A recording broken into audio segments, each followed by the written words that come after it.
আজ ঘাটালের বর্ণপরিচয় মঞ্চে অনুষ্ঠিত হচ্ছে একদিনের স্কুল দাবা প্রতিযোগিতা মহকুমা কাউন্সিল অফ স্কুল স্পোর্টসের পরিচালনায়।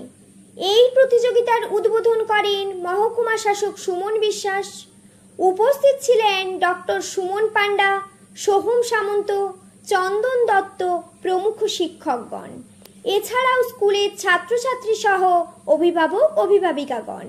তথ্য রিপোর্টে গঙ্গাধর রায় ও সুজয় পাঁজার সাথে সংবাদ পাঠে আমি অন্তরা মাইতি, ঘাটাল বার্তা।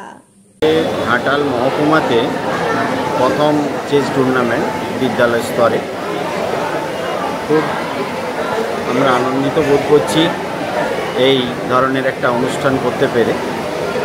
বর্তমান সমাজ ব্যবস্থায় ছাত্রছাত্রীরা, আমাদের ছেলেমেয়েরা কিছুটা মোবাইল নিয়ে ঘাঁটাঘাঁটির ফলে তাদের যে কনসেন্ট্রেশন বা ফোকাস, সেই জিনিসটা কমে যাচ্ছে। সেই কনসেন্ট্রেশন বা ফোকাসটা বাড়ানোর জন্যই আমরা মূলত দাবা টুর্নামেন্ট করার ইচ্ছা প্রকাশ করি।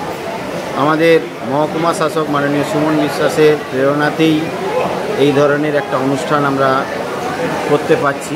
খুব ভালো লাগছে। সমস্ত কাজটাই আমার জয়েন্ট সেক্রেটারি সুমন পণ্ডাবাবু করেছেন। প্রথম থেকেই আমার পাশে আছেন সুমনবাবু, খুবই অ্যাক্টিভ এবং কম্পিউটারের দক্ষ ডক্টর সুমন পণ্ডা মহাশয়।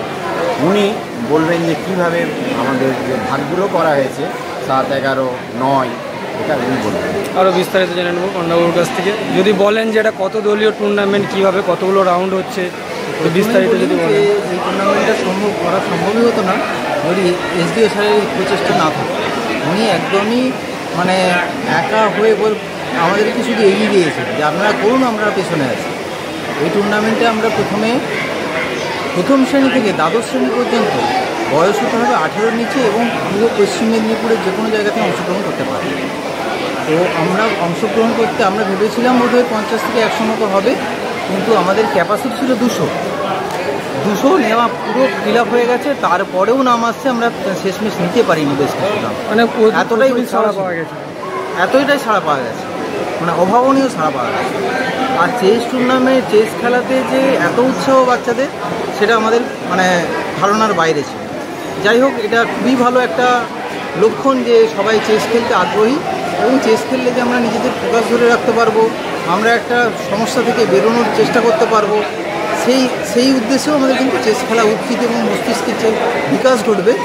এখন মোবাইলের যুগে আমরা তো সবাই অস্থির, তো সেই জায়গা থেকে যে আমাদের মাথাকে ঠান্ডা রাখবে, আমরা শান্তভাবে ভাবতে পারবো, সেটার জন্য অন্তত চেস খেলাটা জরুরি। আর অংশগ্রহণের সাফল্য তো অসম্ভব ভালো।